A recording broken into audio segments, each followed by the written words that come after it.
আজ বৃষ্টির কারণে দোকানটা লাগাতে একটু দেরি হয়ে গেল, ওই জন্য তাড়াতাড়ি দোকানটাকে গুছিয়ে নিলাম।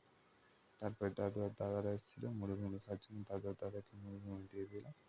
তারপরে দাদাটা এসেছিল আমার দোকানের রোল নেওয়ার জন্য, ওই জন্য তার উপর তেলটাকে গরম করতে দিলাম।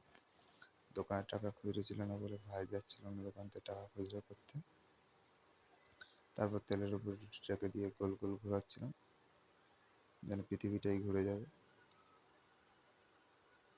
তারপর ডিমটাকে দিয়ে গোল গোল ঘুরিয়ে রোলটাকে ভাইকে দিয়ে দিলাম।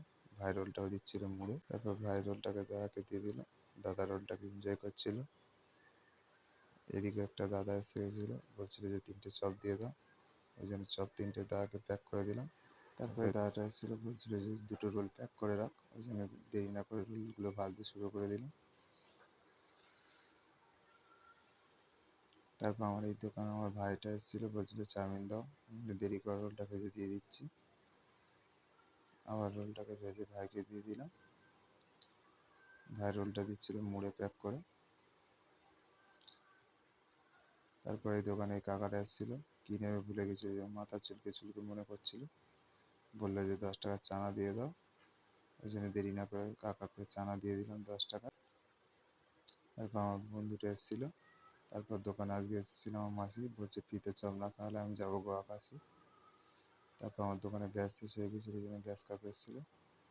আর এই ভাইটা তো প্রথমবার ক্যামেরাকে দেখে নিজেকে সেলিব্রিটি মনে করছিল। তারপরে 3টে বোন এসেছিল দোকানে, বলছিল 3টে চপ দেওয়া, বোন 3টেকে চপ দিয়ে দিলাম। তারপরে ভাইটা এসেছিল, বললো যে 2 প্লেট চাউমিন দাদা দিয়ে দাও, ওই জন্য দেরি না করে ভাজা স্টার্ট করে দিলাম। তারপরে ভাই ভালো হয়েছে বলছিল, সবজিটা ভালো হয়েছে। তারপরে পিচকি বাবুটা এসেছিল, বলছিল 1/2 প্লেট চাউমিন দাও, ওই জন্য দেরি না করে চাউমিনগুলো ভাজতে শুরু করে দিয়েছিলাম। তারপরে দাদাটা এসেছিল, চাউমিনের জন্য টাকা দিচ্ছিল। আজকের জন্য এইটুকুই, দেখা হবে পরের ভিডিওতে। সবাই সাবস্ক্রাইব করে দিও আর লাইক কমেন্ট করে দিও। Bye bye.